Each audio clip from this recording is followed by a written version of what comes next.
Let's begin with the vocabulary from the second part of Al-Baqarah verse 61. ضرب يضرب, to strike. ذلة, humiliation. مسكنة, poverty. غضب, wrath.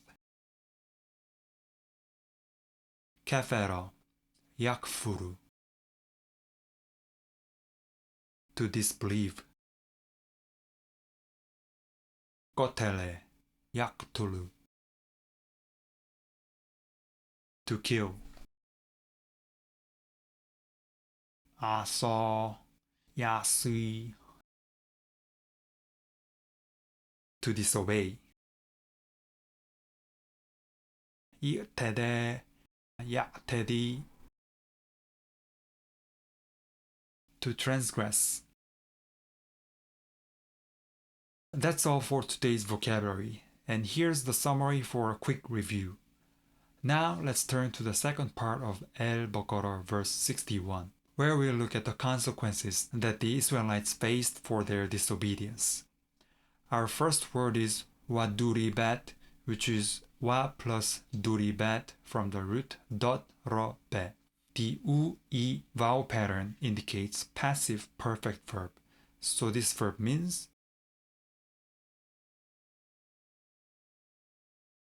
was struck. The ta with sukun at the end indicates 3fs conjugation. And a feminine verb is used because the following subject is a feminine noun. Moving on, we have alayhim, which is Allah plus pronoun him, meaning upon them. The following word is adillatu from the root dhal lam lam, meaning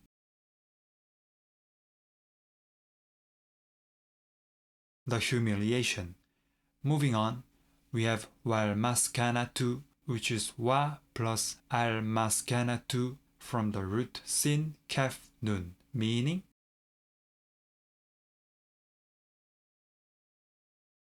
and poverty. These two words are in nominative as the subject. So the first line, وَدُرِبَتْ عَلَيْهِمُ الذِّلَّةُ وَالْمَسْكَنَةُ means, and the humiliation and poverty was struck upon them. Moving on to the second line, we have وَبَاءُ, which is wa plus ba'u from the root ba waw hamza, meaning and they incurred. The u ending indicates 3MP perfect verb. But have you noticed something missing here? Unlike the usual 3MP conjugation, there's no alif at the end. While this doesn't occur in MSA, in Quranic orthography, the alif of the 3MP conjugation is dropped when the final root letter is a hamza. Moving on, we have bighadabin, which is b plus ghadabin from the root ghain dot be, meaning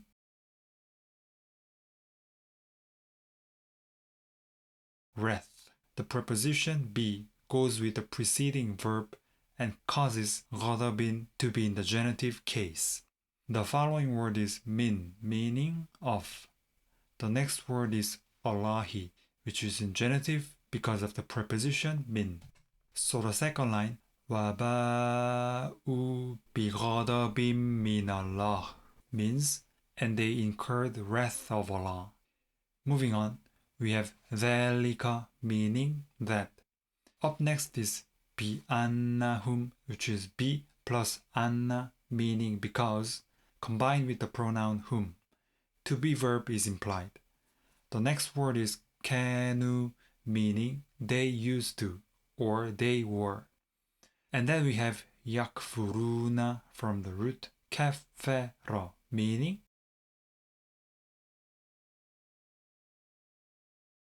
they disbelieve.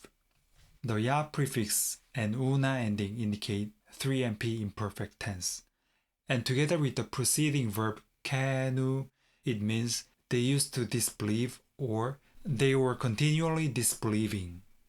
Moving on, we have biayati, which is b plus ayati, meaning in the signs of. The at ending indicates feminine plural noun, and it's in the genitive because of the preposition be. The next word is Allahi, which is in genitive, and these two words form an idafa, meaning the signs of Allah. So the first line, ذَلِكَ بِأَنَّهُمْ كَانُوا يَكْفُرُونَ بِآيَاتِ اللَّهِ, means that was because they used to disbelieve in the signs of Allah. Moving on to the second line, we have وَيَقْتُلُونَ, which is wa plus yaqtuluna from the root qaf te lam, meaning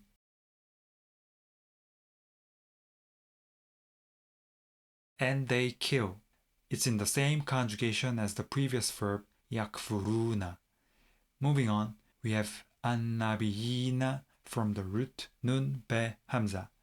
The last time we saw this root was in verse 33. Here, anbi was formed for 2ms imperative verb from the same root, meaning inform, and anba'a was the same verb conjugated for 3ms perfect, meaning he informed. Coming back to today's verse, the meaning of nabiyina is prophets, and it's the plural of nabiyun. It's in accusative as the direct object. Moving on, we have bighayri, which is bi plus ghayri, meaning without. Ghayri is in genitive because of the preposition bi. And then we have al-haqqi from the root he qaf qaf, meaning right. It's in genitive forming an idafa, meaning without right. So the second line, وَيَقْتُلُونَ النَّبِيِّينَ بِغَيْرِ الْحَقِّ, means and they used to kill the prophets without right. Moving on, we have ذَلِكَ, meaning that, and then we have bima, meaning because. Coming next is asau from the root ain sad ya. The u ending indicates 3MP perfect verb. So this verb means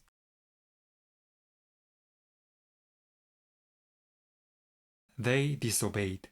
The last radical ya drops as it's a weak letter. Moving on, we have wakanu, which is wa plus kanu, meaning and they were. And finally, we have ya'taduna from the root ain del waw. The te infix indicates form 8 verb, and the ya prefix and una ending indicate 3MP imperfect verb. So this verb means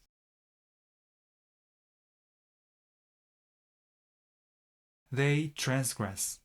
The last radical waw drops as it's a weak letter. And together with the preceding verb kanu, it translates as they were transgressing. So this sentence, ذَلِكَ بِمَا عَصَوْا وَكَانُوا يَعْتَدُونَ, means that was because they disobeyed and they were transgressing. And now we've reached the end of this long ayah. Thank you for staying with me. Let's finish with a quick recap from the beginning of the ayah. In English, we get, and when you said, O Musa, we will not endure one kind of food. So pray for us to your Lord to bring forth for us out of what the earth produces, of its herbs, cucumbers, garlic, lentils, and onions. He said, do you exchange what is better for what is inferior? Go down to a city, and indeed, you will have what you have asked for. And humiliation and poverty was struck upon them, and they incurred wrath of Allah. That was because they were continually disbelieving in the signs of Allah, and killing the prophets without right. That was because they disobeyed and they were continually transgressing.